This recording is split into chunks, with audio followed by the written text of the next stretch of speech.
অহংকার, দম্ভ, এটা হলো উম্মুল আমরাদ। এটা হলো উম্মুল আমরাদ, মানে মানুষের আত্মার যত ব্যাধি আছে, মানুষের ভেতরকার যত রোগ আছে, মানুষের মধ্যে দুনিয়ার মোহ থাকে, মানুষের মধ্যে লোভ লালসা থাকে, মানুষের মধ্যে আরেকজনের প্রতি হিংসা, পরশ্রী কাতরতা থাকে, নানাবিধ রোগ মানুষের অন্তরে থাকে। এই সকল রোগের মূল হলো অহংকার। এই অহংকার থেকেই অন্য সমস্ত রোগের সৃষ্টি। এটি যখন থাকে তখন হিংসা হয়। বিপরীত দিক থেকেও বলা যায় যে হিংসা থেকে অহংকার হয়, আবার অহংকার থেকে হিংসা হয়। কারোর প্রতি যখন অহংকার হয় যে আমি বড় সে ছোট, তখন তার কোনো ভালো জিনিস আর সহ্য হয় না, হিংসাত্মক মনোভাব তার প্রতি সৃষ্টি হতে থাকে। এবং এই অহংকার থেকে মানুষকে তাচ্ছিল্য করা হয়, মানুষকে ইগনোর করা হয়, সত্য কথা মানতে মানুষের আগ্রহ থাকে না, আগ্রহ হারিয়ে ফেলে। নানাবিধ অন্যায় অপরাধ মানুষ সংগঠন করে, যে অপরাধ থেকে সেটার নাম হলো কি? অহংকার। মুশকিল হলো এই ব্যাধিটা হলো ক্যান্সারের মতো। ক্যান্সার যেরকম মানুষের শরীরে হঠাৎ করে দানা বাঁধে না, অনেক আগে থেকে মানুষের শরীরে ক্যান্সার সৃষ্টি হয়ে সেটা ঘাপটি মেরে লুকিয়ে থাকে। মানুষ দুধ কলা দিয়ে যেরকম সাপ পোষে, এরকম খেয়ে পরে বিভিন্ন রকমের খাদ্য খাবার ইত্যাদি খেয়ে তার শরীরে থাকা ক্যান্সারকে সে নিজের অজান্তে সে পুষতে থাকে। হয়তো 6 মাস, 1 বছর, 1.5 বছর, 2 বছর ক্যান্সার নিয়ে বয়ে বেড়াচ্ছে, সে জানেও না। হঠাৎ কখনো তার সিমটম শুরু হয়, ব্যথা বেদনা শুরু হয়, অসুবিধা তৈরি হয়, এরপর ধরা পড়ে যে ক্যান্সার হয়েছে। যতক্ষণে ধরা পড়ে ততক্ষণে বেশিরভাগ ক্ষেত্রে আর ট্রিটমেন্ট করার সুযোগ খুব বেশি একটা থাকে না। অহংকার এবং দম্ভ এই বিষয়টা ঠিক এরকম। অন্তরে যখন এটি দানা বাঁধে তখন আমরা টের পাই না, এবং অনেক সময় আমরা অহংকার করি বিনয়ের সুরে। দেখতে দেখা যায় বিনয়, আসলে সেটা কি? অহংকার। মনে হচ্ছে আমি ঔষধ এবং প্রতিষেধক গ্রহণ করছি, আসলে আমার শরীরে আমি রোগ বিমারি ইনস্টল করছি। ঠিক অহংকারটা অনেকটা এরকম। এই জন্য অহংকার বিষয়ে নবী করিম সাল্লাল্লাহু আলাইহি সাল্লাম, সাহাবা একরাম সবচেয়ে বেশি সতর্ক থাকতেন। সবচেয়ে বেশি আল্লাহর প্রিয় বান্দারা সতর্ক থাকেন। নামাজ, রোজা, হজ, যাকাত, জিকির, আজকার, তাসবিহ, তেলাওয়াত, উমরা, দান, সাদাকা, ওয়াজ, তারপর রোনাজারি আল্লাহর কাছে, মসজিদ মাদ্রাসা নির্মাণ, আরো বহু ভালো কাজ দুনিয়াতে আছে। এগুলো করা যতটা সহজ, নিজেকে অহংকার থেকে মুক্ত রাখা তার চাইতে বহুগুণ বেশি কঠিন। ভাইরা আমার, এই অহংকারের ব্যাপারে নবী সাল্লাল্লাহু আলাইহি সাল্লাম এত বেশি সতর্ক থাকতেন যে নবী সাল্লাল্লাহু আলাইহি সাল্লাম ছিলেন বিনয়ের সবচেয়ে বড় উদাহরণ। তার এক বর্ণনা তিনি বলেছেন, মান তাওয়াদা লিল্লাহি রাফাআহুল্লাহ। যে ব্যক্তি আল্লাহর জন্য বিনয় অবলম্বন করে, আল্লাহর জন্য যে ব্যক্তি বিনয়ী হয়, সে ব্যক্তিকে আল্লাহ তাআলা মর্যাদা বাড়িয়ে দেন, সম্মানিত করে দেন।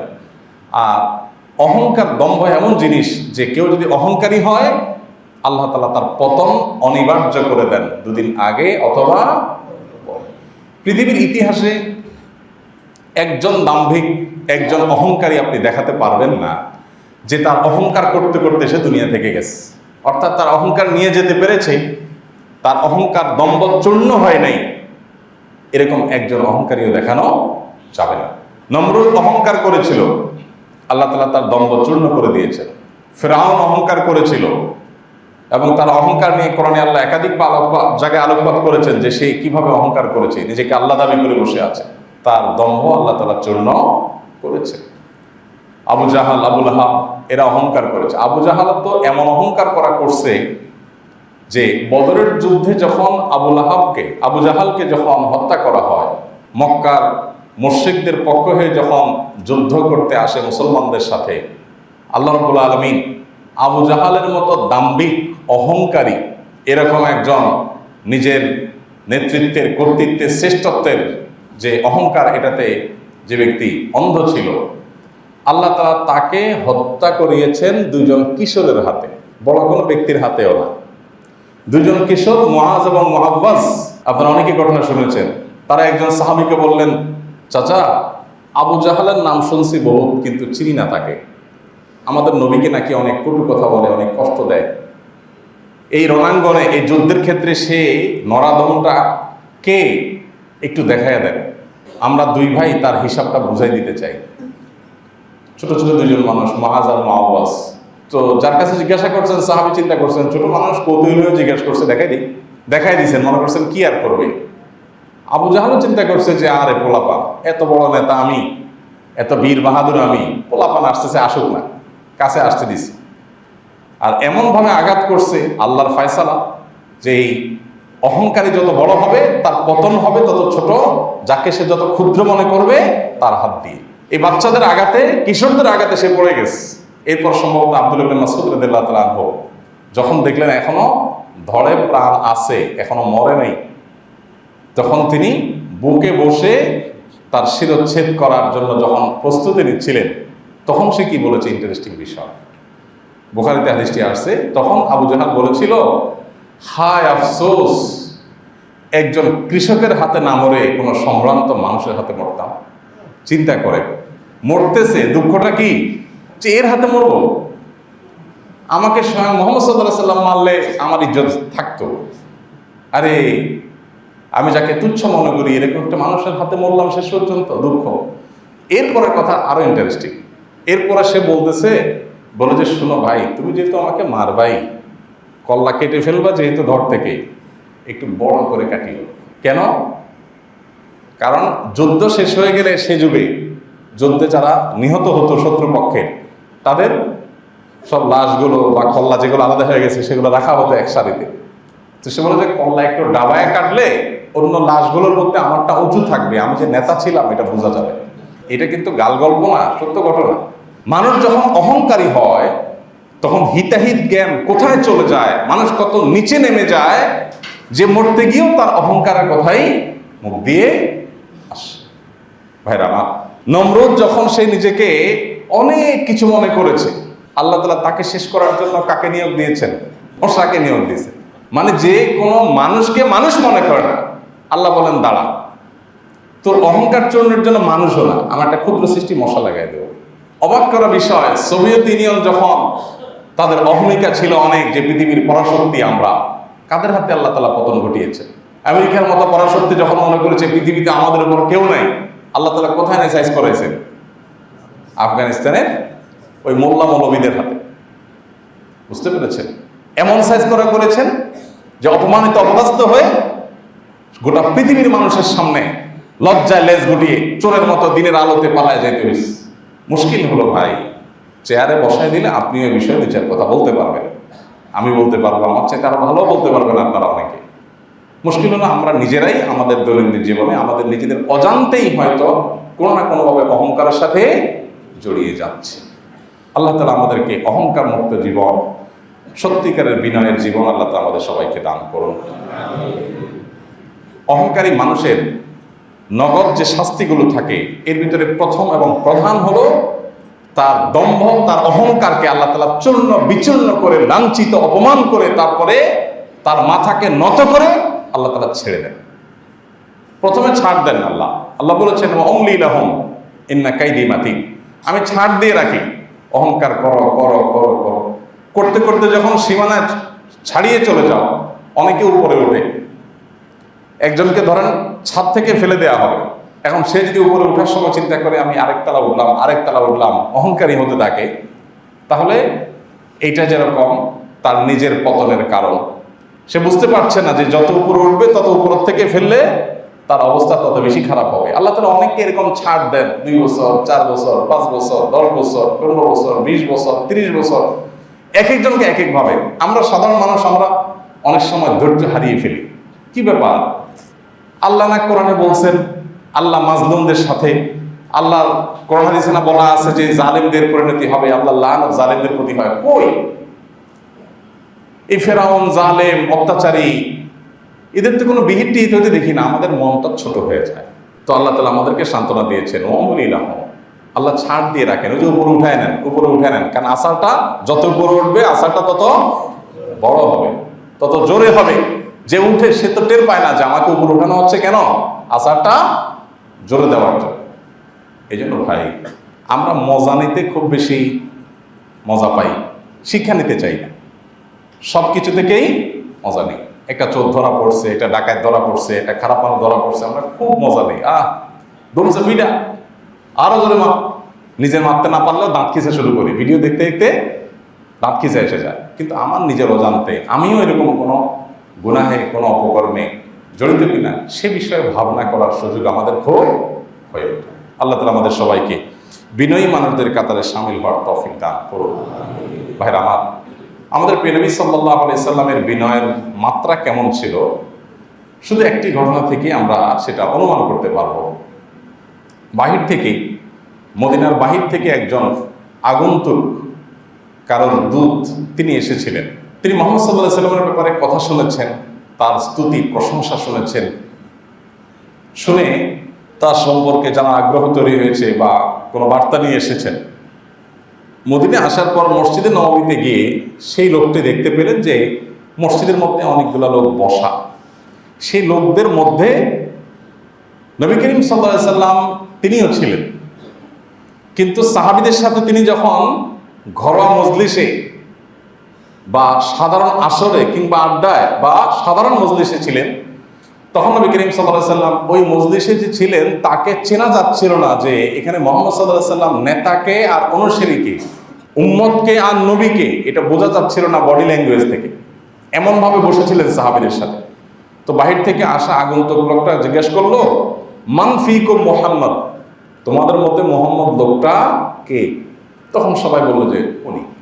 এবার আমরা একটু চিন্তা করি, কল্পনা করি, একজন নেতা, হাজার হাজার লক্ষ লক্ষ তার অনুসারী, তিনি যদি কিছু মানুষের সাথে বসে থাকেন তাহলে তার বডি ল্যাঙ্গুয়েজ, তার পোশাক আশাক, তার স্টাইল, তার হাবভাব, তার মুডমাট, এগুলো দেখলে দূর থেকে আসা অচেনা মানুষেরও কি বুঝতে কষ্ট হওয়ার কথা যে কে নেতা আর কে অনুসারী? কি বলেন? আমাদের নেতারা যখন রাস্তা দিয়ে হাঁটে, সাথে মনে করেন অনুসারী 10, 20, 30, 50 যাই থাকে, এখানে নেতাকে এটা কি কারো জিজ্ঞেস করার দরকার হবে? কেন দরকার হবে না? কারণ নেতার জামাটা কড়কড়া বেশি থাকবে, নেতার শরীরটা অনেক তুলতুলা থাকবে, নেতার চলাফেরার মোড অন্যরকম হবে। একটা ছোট বাচ্চা মানুষের বুঝতে কষ্ট হবে না যে এটা নেতা আর এটা অনুসারী, এটা নেতা, ওটা পাতি নেতা, ওটা চামচা, এটা বুঝতে কোনো অসুবিধা হবে? কোনো অসুবিধা হবে। কোন একটা ঘরোয়া মজলিসে যদি বসে থাকে তাহলে নেতাকে আলাদা করে চেনার জন্য দরকার হবে কোনো কষ্ট করার? কিন্তু মুহাম্মদ সাল্লাল্লাহু আলাইহি সাল্লাম সেই মানুষ ছিলেন যে বাহিরে থেকে আসা আগন্তুক জিজ্ঞেস করে বের করতে হয়েছে যে মোহাম্মদ লোকটাকে, এমনভাবে সাহাবীদের সাথে মিশে বসেছিলেন যে তাকে কোনোভাবে পার্থক্য করা যাচ্ছিল না। বিনয়ের এর চাইতে উজ্জ্বল উদাহরণ আর কি দিবেন? আমাদের অনেকের অনেক বাহনে চড়তে আমাদের ইগোতে লাগে। একটা ভাঙা বাড়িতে বা এখনো কমপ্লিট হয়নি এমন বাড়িতে, বা হয়তো ভালো করে টাইলস পাথর নাই এমন বাড়িতে আপনি থাকতে আপনার ইজ্জত লাগে। এরকম বহু মানুষ আমাদের সমাজে আছে। বহু মানুষ কি, ম্যাক্সিমাম মানুষ বা মেজরিটি মানুষ আমরা এরকম। নবী করিম সাল্লাল্লাহু আলাইহি সাল্লাম ঘোড়ায় চড়তে কখনো তার যেরকম অসুবিধা হতো না, আবার উঠে চড়তে যেরকম অসুবিধা হতো না, একইভাবে গাধায় চড়তেও তার কখনো অসুবিধা হতো না। তিনি তিনও বাহনে চড়তেন। সাধারণত যারা অভিজাত শ্রেণীর মানুষ তারা উঠে, ঘোড়ায় চড়ে। গাধায় সাধারণত সম্ভ্রান্ত বা অভিজাত শ্রেণীর মানুষরা, বড় লোকেরা, তারা সাধারণত চড়তো না সে যুগে। গাধা সাধারণত পরিবহন, মাল পরিবহন করার জন্য ব্যবহার করা হতো। মানুষ এটাতে চড়তে হলো গরিব দুঃখী। কিন্তু নবী করিম সাল্লাল্লাহু আলাইহি সাল্লাম ওটের পিঠে এবং ঘোড়ার পিঠে যেরকম চড়তে পারতেন, একইভাবে তার গাধার পিঠে চড়তেও কোনো অসুবিধা হতো না। আমরা অনেকেই আছি যে আমাদের এই সমস্যাটা হয়। আমার এক পরিচিত ভাই, অনেক বড় ব্যবসায়ী, আল্লাহ রাব্বুল আলামিন শত শত কোটি টাকার ব্যবসা বাণিজ্য দিয়ে রেখেছেন, অনেক বড় ব্যবসায়ী, হাজারো মানুষ তার অধীনে কাজ করে। তো ওনার বাসায় একবার দাওয়াত দিয়েছেন, আমি গেলাম। ওনার 2-3 জন গাড়ি চালক আছে, 2-3টা গাড়ি যেগুলো ওনার ফ্যামিলির আত্মীয় স্বজনদের ব্যক্তিগত কাজে ব্যবহার হয়। তো এই গাড়ি চালকদের সাথে আমাদের ভালো সম্পর্ক, চেনা জানা, আসা যাওয়া যেহেতু অনেক। তো খেতে বসছি, আর আমাকে ড্রাইভাররা বললেন, গাড়ি চালকরা বললেন, হুজুর একটা আবদার আছে আপনার কাছে। ভাই কি আবদার বলেন? বলেন যে ভাইকে বলেন। ভাই বলতে ওই ব্যবসায়ী, ওই ব্যবসায়ীর আবার নিয়ম হলো কোনো স্যার বলা যাবে না, কোনো বস বলা যাবে না। ওনার অফিসে শত শত স্টাফ, আমি কতবার গেছি গুলো শেষ করা যাবে না। ওখানে স্যার বললে ফাইন, খবর আছে, কেউ কাউকে স্যার বলতে পারবে না, সবাই সবাইকে ভাই বলবে। মালিকও ভাই, কর্মচারীও ভাই। আরো মজার বিষয় হলো ওনার অফিসের টেবিলগুলোর কোনো টেবিলের কোনো বিশেষ সাইজ নাই, পুরা বিশাল বড় ভবন, পুরা বিল্ডিং এর সমস্ত টেবিল সমস্ত চেয়ার একরকম। তো সেখানে ভাই ছাড়া কিছু বলার সিস্টেম নাই। এদেশেও কিছু ভালো মানুষ আছে, আমরা চিনি না, জানি না, বা তাদের কদর আমরা করতে পারি না। তো আমাকে ড্রাইভার সাহেবরা বললেন যে ভাইকে একটু বলেন, স্যার তো বলা যাবে না, ভাই সামনে বসা, বলে ভাইকে একটু বলেন গাড়িটা চেঞ্জ করতে হবে। এই পুরাতন প্রিমিয়াম প্রাইভেট কার নিয়ে আমরা ঢাকার বাইরে যেতে হয়, উনি গ্রামের বাড়িতে যান, উনি একজন পরিচিত প্রতিষ্ঠিত মানুষ, দেশের সম্পদ। তো উনি রাস্তাঘাটে দুর্ঘটনায় মারা গেলে, একটা বিপদ হলে কি হবে, ওনাকে বলেন একটা ভালো গাড়ি কেনার জন্য। আমরা আজ অনেকদিন ধরে বলতেছি, উনি কোনো কথা শুনতেছেন না, এই পুরান গাড়িটা আর চলা যায় না।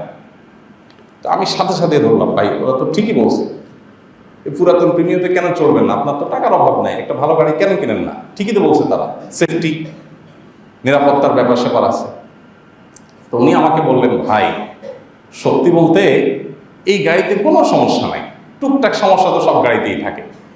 মুশকিল হলো আমি যেখানে থাকি এখানে নিচের সব হোমরা সমরা অনেক উনি ভাড়ায় থাকেন, ওনার নিজস্ব কোনো বাড়িও নাই, কোনো ফ্ল্যাটও নাই, কোনো প্লটও নাই ঢাকায়। শত শত কোটি টাকার মালিক, হাজার হাজার কর্মচারী, ঢাকায় কোনো বাড়িও নাই, কোনো ফ্ল্যাটও নাই, কোনো প্লটও নাই। সম্প্রতি একটা জায়গা থাকার জন্য আমরা একসাথে একটা মাথা গোঁজার জন্য একটা জায়গা নিয়েছি, সেখানে অনেক মানুষ, 20 জন মনে হয়, এর মধ্যে উনিও আছেন। সেটা শুধুমাত্র দিনই কারণে একটা শেয়ার নিছেন, তাও আমাদের সাথে, বাকি ওনার কোনো ফ্ল্যাট প্লট বাড়ি কিচ্ছু নেই। তো আমি প্রসঙ্গত ওনাকে জিজ্ঞেস করলাম, ভাই নাই কেন, সমস্যা কি? এটা ফ্ল্যাট থাকার জন্য থাকতেই পারে। উনি বললেন যে ভাই ফ্ল্যাট মালিক বা বাড়ি মালিক হলে একটা ভাবসাব চলে আসে, অহংকার চলে আসে। এখন আমি এখানে মনটা ছোট, আমি ভাড়াটিয়া, এরা সবাই ফ্ল্যাট মালিক, এখানে এক একটা ফ্ল্যাটের দাম অনেক টাকা, নিরাপত্তার জন্য এখানে থাকি। তো আমি ফ্ল্যাট মালিক না, এই কারণে আমার মধ্যে একটা মনটা ছোট থাকে। মসজিদে আসি আমি বিনয়ের সাথে, কারণ বাড়িওয়ালারা, আমার ভাবসাব নাই। তো আমি শুনে অবাক হয়ে গেলাম। গাড়ির বিষয়ে বলতেছেন যে ভাই এখানে সবাই খুব চকচকা গাড়ি বাইরে হয়, তো সব ল্যান্ড ক্রুজার, BMW, এটা সেটা বের হয়। আমার ড্রাইভার সাহেবদের ইজ্জতের সাথে এটা যায় না, তাদের কাছে খারাপ লাগে যে তারা প্রিমিয়াম নিয়ে বাইক হয়। এই সমস্যাটা তাদের, আমার কোনো অসুবিধা নেই ভাই। এখন আপনি তাদেরকে বোঝান যে তাদের এই খারাপ লাগাটা উচিত কিনা। আমার তো খারাপ লাগে না, আমার কোনো অসুবিধা নেই, আমার চলার জন্য একটা গাড়ি হইলেই হলো।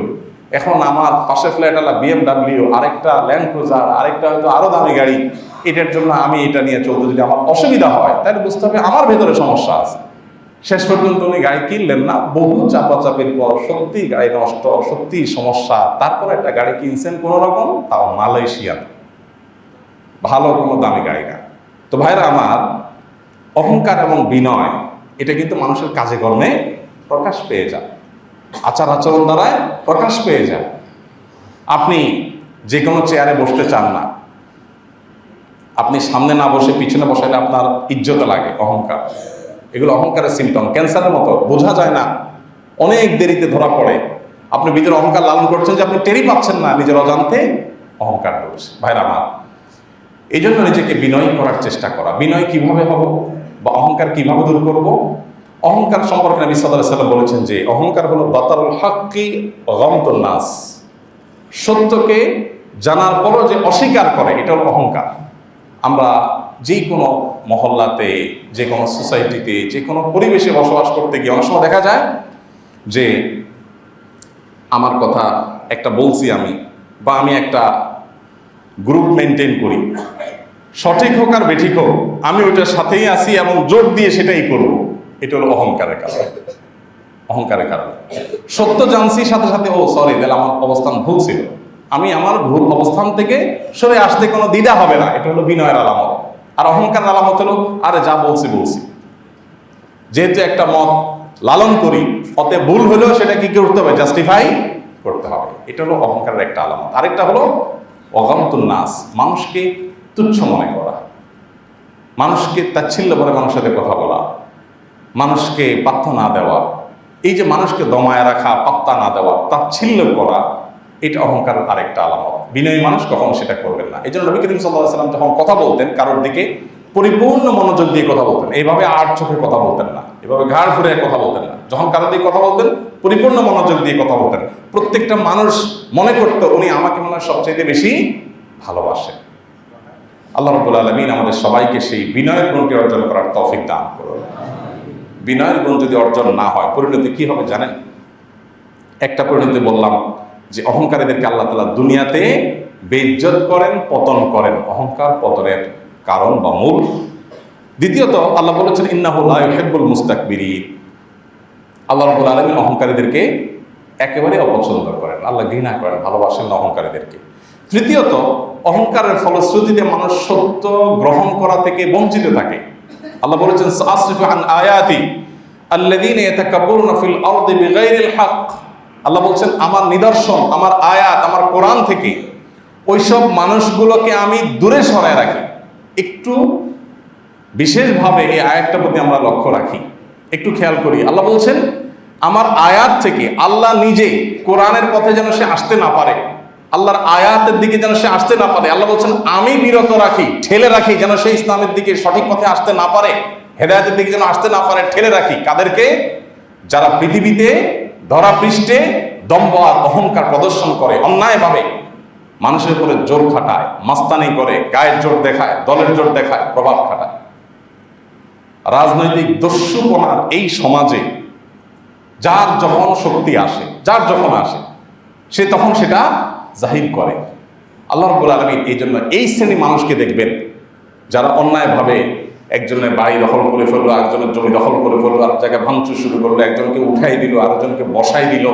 এই যে মাস্তানি, এই যে মাতবরি, এই যে অন্যায় অবিচার যারা করে, এই অহংকার প্রদর্শন যারা করে, আল্লাহ বলেছেন সাসরিফু আন আয়াতি, এদেরকে আমার আয়াত থেকে আমি দূরে সরে রাখি। এরা চাইলেও দেখবেন যে হেদায়েতে আসতে পারে না। ভয়ঙ্কর বিষয় ভাই। অহংকারী এই দস্যুপনা যারা করে দেখবেন, একটু খেয়াল করে দেখবেন আশেপাশে এই টাইপের মানুষগুলো পরিপূর্ণভাবে হেদায়েতের পথে আসতে পারে না। ওই বুড়াকাল পর্যন্ত দেখবেন ওই সে তার মাস্তানি, সে মাতবরি, সর্দারি এগুলো করতে করতে দুনিয়া থেকে চলে যায়। গেলে পরিণাম কি হবে? নবী করিম সাল্লাল্লাহু আলাইহি ওয়াসাল্লাম বলেছেন লা ইয়াদখুলুল জান্নাতা মান কানা ফি কলবিহি মিসকালু হাববাতিন মিন খারদালিন মিন কিবর। অহংকার যদি কারোর মধ্যে সরিষার দানা পরিমাণও থাকে, সরিষার দানা পরিমাণও যদি অন্তরে অহমিকা লালন করে, কেউ নিজেকে বড় মনে করে, তাহলে সে জান্নাতে প্রবেশ করতে পারবে না। নবী করিম সাল্লাল্লাহু আলাইহি ওয়াসাল্লামের একটা হাদিস আছে, আল্লাহ রাব্বুল আলামিন হাদিসে কুদসিতে বলেছেন আল কিবরিয়াউ রিদাই ওয়াল আযমাতু ইজারি। অহংকার করা, আল্লাহ বলেছেন এটা আল্লাহর ভূষণ, আল্লাহর শানে শুধুমাত্র অহংকার করা সাজে। আল্লাহর গুণবাচক নামগুলোর ভিতরে একটা হলো মুতাকাব্বির। আল্লাহ তাআলা অহংকার করতে পারেন কারণ তার উপর কেউ নাই, তার অহংকার সাজে। অতএব সৃষ্টি জগতের কেউ যদি আল্লাহর এই ভূষণ নিয়ে টানাটানি করে, অর্থাৎ সে যদি অহংকারী সাজতে চায়, প্রকারান্তরে সে আল্লাহ হওয়ার চেষ্টা করে, নাউযুবিল্লাহ। আল্লাহ বলেছেন যে আল্লাহর এই ভূষণ অহংকার নিয়ে যদি কেউ টানাটানি করে, অর্থাৎ কেউ যদি অহংকার করতে চায়, আল্লাহ রাব্বুল আলামিন তার সম্পর্কে বলেছেন কাযাফতুহু ফিন-নার, তাকে আমি জাহান্নামে নিক্ষেপ করব। এজন্য ভাই, জান্নাত বিনয়ীদের জন্য আর জাহান্নাম অহংকারীদের জন্য। আমরা কোন পথে যাব সিদ্ধান্ত আমাদেরকে নিতে হবে। আমি বলছিলাম যে অনেক সময় ডাইরেক্ট অহংকার হয় না, কিছু অহংকার তো খুল্লম খোলা হয়। আর চিনস আমারে, এটা কি বিনয় না অহংকার? এটা বোঝার জন্য পণ্ডিত হওয়া দরকার, আমরা সবাই বুঝি। আমার চিনস, আপনি চিনেন আমি কে? আপনি কে ভাই? আপনি কয়েক ফোঁটার নাপাক দুর্গন্ধ পানি, ঠিক না? ঠিক। আপনি সেই বীর, আপনি সেই বাহাদুর, আপনি সেই মাস্তান, আপনি সেই পাওয়ারফুল মানুষ যে 3 থেকে 4 বার ডায়রিয়া হলেই শেষ। আপনি কে? আপনার অস্তিত্ব জানান দেওয়ার দরকার নাই, আমরা সবাই জানি। আপনি সে যার শরীরে যতগুলো ছিদ্র আছে ততগুলো ছিদ্র দিয়ে দুর্গন্ধ বের হয়। আল্লাহ রাব্বুল আলামিন মানুষকে সৃষ্টি করেছেন, সম্মানিত করেছেন যাতে মানুষ অহংকার না করে। অনেকগুলো শিক্ষণীয় বিষয় আমাদের বডিতে আল্লাহ দিয়ে রেখেছেন। মাথা থেকে পা পর্যন্ত শরীরে যতগুলো ছিদ্র আছে, নাকের ছিদ্র, কানের ছিদ্র, চোখের ছিদ্র, মানুষের মলমূত্র ত্যাগের জায়গা, শরীরের যতগুলো নাভি, যতগুলো ছিদ্র আছে। ইন্টারেস্টিং বিষয় হলো, দেখেন তো, কান দিয়ে কি বের হয়, নাক দিয়ে কি বের হয়, মুখ দিয়ে কি বের হয়, থুতু দুর্গন্ধ, চোখ দিয়ে কি বের হয়, কেতর ময়লা, নাভি দিয়ে কি বের হয়, মানুষের পেশাবের রাস্তা দিয়ে কি বের হয়, পায়খানার রাস্তা দিয়ে কি বের হয়, মানুষের শরীরের মাথা থেকে পা পর্যন্ত যতগুলো ছিদ্র আছে সবগুলো দিয়ে শুধু ময়লা, দুর্গন্ধ আর নাপাক জিনিস বের হয়, সেই মানুষের অহংকার করা সাজে না। আমার বডি আমাকে বলছে তোমার অহংকার করা সাজে না, তুমি বিনয়ী হও, তুমি নিজেকে ছোট মনে করো, অহমিকা প্রদর্শন করিও না, এটা তোমার সাজে না। একটা পলিথিনের ভিতরে যদি ময়লা থাকে, পুরো পলিথিনে ময়লাই আছে, এটা একেবারে মুখ বাঁধা থাকে, যতগুলো ছিদ্র করবেন সবগুলো ছিদ্র দিয়ে কি বের হবে? ময়লাই বের হবে, কারণ পুরোটাই ময়লার ডিব্বা। একজন মানুষ তার মাথা থেকে পা পর্যন্ত পুরো শরীরের কোনো জায়গা থেকে ময়লা ছাড়া কিছু বের হয় না, সে মানুষ কিভাবে অহংকার করে? আল্লাহ তাআলা মানুষকে তো মেশকা অম্বরের মতো এরকম কোনো উপাদান থেকে সৃষ্টি করতে পারতেন। আল্লাহ তাআলা তো মানুষকে এমন কিছু থেকে সৃষ্টি করতে পারতেন যেটা মানুষের গৌরবের কারণ হতে পারত। আল্লাহ তাআলা মানুষকে সৃষ্টি করেছেন মাটি থেকে। কোত্থেকে সৃষ্টি করেছেন? মাটি থেকে, যেটার বিশেষ কোনো মর্যাদা, বিশেষ কোনো সম্মান, বিশেষ কোনো মূল্য সমাজে নাই। সে মাটি থেকে, তাও কাদা মাটি থেকে আল্লাহ তাআলা সৃষ্টি করেছেন। এরপর আল্লাহ তাআলা দুনিয়াতে মা বাবার মাধ্যমে যে আমাদেরকে এনেছেন, সেখানেও আল্লাহ তাআলা যে উপাদানটি মাধ্যমে আমাদেরকে সৃষ্টি করেছেন সেটাও একটা দুর্গন্ধযুক্ত নাপাক পানি। মানুষের যখন এই অবস্থা, মানুষের হলো এই যখন তার প্রিভিয়াস হিস্ট্রি, এই হলো যখন তার উপাদান, এই হলো তার সৃষ্টি রহস্য, আল্লাহ তাআলা সেজন্যই বলেছেন হাল আতা আলাল ইনসানি হিনুম মিনাদ দাহরি লাম ইয়াকুন শাইআম মাযকুরা। মানুষের কি একটা সময় এরকম ছিল না যে সে এমন একটা উপাদান ছিল যে মুখে উল্লেখ করার মতো ছিল না, সে নাপাক পানি ছিল, বীর্য ছিল? সে কি তার ইতিহাস ভুলে গেছে? আল্লাহ সুবহানাহু ওয়া তাআলা গোটা কোরআন জুড়ে আমাদেরকে বিনয়ী হতে বলেছেন। কিন্তু ভাই, আমি নেতা হলে, আমার হাতে পাওয়ার থাকলে, আমার দুই চারটা মামু খালু থাকলে, কিছু পয়সা কড়ি হয়ে গেলে, সামাজিক অবস্থান হয়ে গেলে, কিছু নলেজ হলে আমাদের মধ্যে অহংকার চলে আসে। তবে এই অহংকারটা মূর্খতার প্রমাণ। জ্ঞানী মানুষ কখনো অহংকার করে না। যে যত নিজের জাত চেনাতে চায়, চেনস আমাকে, সে তত বড় অহংকারী, সে আল্লাহর কাছে তত নরাধম, সে আসলেই তত মূর্খ, সে আসলেই তত পিছিয়ে পড়া। কারণ যে গাছে অনেক বেশি ফল থাকে সে গাছ কিন্তু নুয়ে পড়ে, আর যেটাতে ফল থাকে না বা কম থাকে এটা কিন্তু লাফায়। গভীর পানির মাছ ততটা লাফায় না, অল্প পানির মাছ যতটা লাফায়। যে যতটা অহংকার করে সে আসলে ততটা নরাধম, সে আসলে তত নিকৃষ্ট, সে আসলে তত ছোট লোক, সে আসলে তত মূর্খ, সে আসলে তত পিছিয়ে আছে, এই জন্য সে অহংকার করছে। আল্লাহ রাব্বুল আলামিন আমাদের জীবনের প্রত্যেকটা ক্ষেত্রে আমাদেরকে বিনয়ী হওয়ার তৌফিক দান করুন।